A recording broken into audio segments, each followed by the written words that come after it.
Yes, Jamaat Islami one পাকিস্তানের পক্ষে support দিয়েছিল, সকলেই কিন্তু এক পাকিস্তানের পক্ষে অবস্থান নিয়েছিলেন। ভারত যদি খোলা মনে এটা সুযোগ করে দিত তাহলে জাতিটাকে নিয়ে চলত, এই জাতির মধ্যে কোনো ডিভিশন আসতো না। কিন্তু ভারত এটা না দেওয়ার কারণে স্বাভাবিকভাবেই এরা অসহায় এখানে পড়ে গেছেন। শেখ মুজিব সাহেব যেমন তার কিছুই করার ছিল না, তাকে বন্দি করে নিয়ে গেল পাকিস্তানে, আমাদেরও কিছু করার ছিল না, আমরা থেকে গেলাম এখানে। এখন আমরা কি করব? জামাত ইসলামীকে মিন করতেছি, তাহলে জামাত ইসলামের জন্য পথ দুটো খুলো। দেশের ভিতর থেকে তারা যুদ্ধ করবে পাকিস্তান সেনাবাহিনীর বিরুদ্ধে, আর না হয় তারা পক্ষ নেবে পাকিস্তান সেনাবাহিনীর। মাঝখানে কিছু করার কোনো সুযোগ কোনো রাজনৈতিক দলের ছিল না। এই জন্য শুধু জামাত না, যারা ও দেশে যেতে পারেননি ইন্ডিয়ায়, তারা সকলেই কিন্তু এক পাকিস্তানের পক্ষে অবস্থান নিয়েছিলেন। কিন্তু বাকিদের প্রসঙ্গ আসে না। আমাদেরটা আসে কেন? আমাদেরটা আসে ওই কারণে যে বাকি দলগুলো ইতিমধ্যে তাদের কার্যক্রমের মাধ্যমে জাতির সামনে তারা নিজেদের অবস্থান সেইভাবে তুলে ধরতে পারেনি। রাজনীতিতে এখন তাদের অবস্থানটা সেই রকম উল্লেখযোগ্য নয়।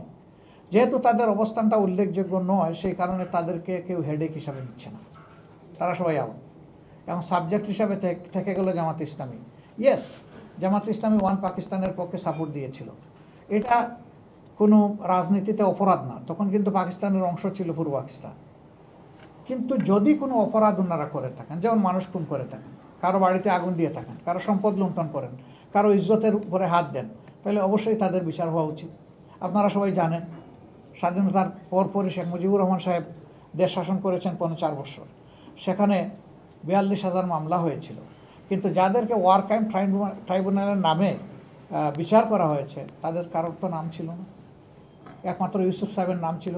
সেই শেখ মুজিব সাহেব জীবিত থাকা অবস্থায় তিনি মামলা থেকে খালাস পেয়েছেন, বাকি কারো কোনো নামই ছিল না, কোথাও একটা জিডি এন্ট্রি পর্যন্ত ছিল না। তাহলে 42 বছর পরে এই মামলার গ্রাউন্ড কীভাবে তৈরি হলো? এত মামলা হলো, তাদের কারো কোনো নাম নাই, জিডি এন্ট্রি নাই, 42 বছর পরে এটা কেন? এটার মূল কারণ হলো 2001 থেকে 6 জামাত ইসলামী প্রথমবারের মতো বাংলাদেশে শাসন ক্ষমতার একটা ছোট্ট অংশীদার ছিল। 2 জন মিনিস্টার 3টা মন্ত্রণালয়ে সার্ভ করেছিলেন। তাদের এই সার্ভিস ছিল সন্তোষজনক এবং fair, free of any source of corruption. সেই মন্ত্রণালয় 3টা তন্ন করে তাদের দায়িত্ব পালনকালীন সময়ের কোনো ইরেগুলারিটিস কেউ আবিষ্কার করতে পারেনি।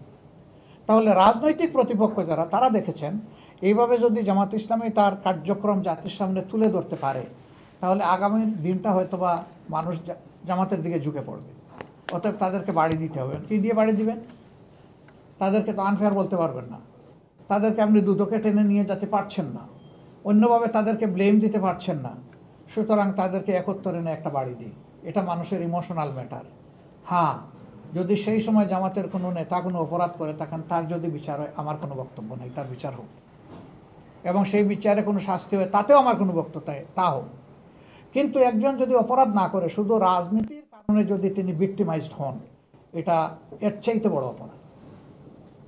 এই নির্দিষ্ট অপরাধ করার জন্য যেটা হইতো তার শাস্তি, একজনকে অন্যায়ভাবে ভিক্টিমাইজ করা, এবং সেটি আমরা মনে করি হয়েছে। এই বিচারের ব্যাপারে অনেকেই আপত্তি তুলেছেন। আমি জাস্ট ব্রিটেনের একটা কোর্টের একটা বিষয় আপনাদের সামনে কোর্ট করব। চৌধুরী মঈনুদ্দিনের একটা এই সংক্রান্ত বিচারের রায়ে এখানে আমাদের যে বিচারটা হয়েছে ওয়ার ক্রাইম ট্রাইব্যুনালের নামে, সেই বিচারের ব্যাপারে এখানকার জাজরা একটা অবজারভেশন দিয়েছে, it's a genocide of justice. এই বিচারের মাধ্যমে বিচারকে হত্যা করা হয়েছে, বিচারের গণহত্যা এটা হয়েছে। This is reality. তো আমরা এই সমস্ত পেইন নিয়ে আছি। 15টা বছর আমাদের অফিসে একদিন আমাদেরকে বসতে দেয়নি, কথা বলতে দেয়নি।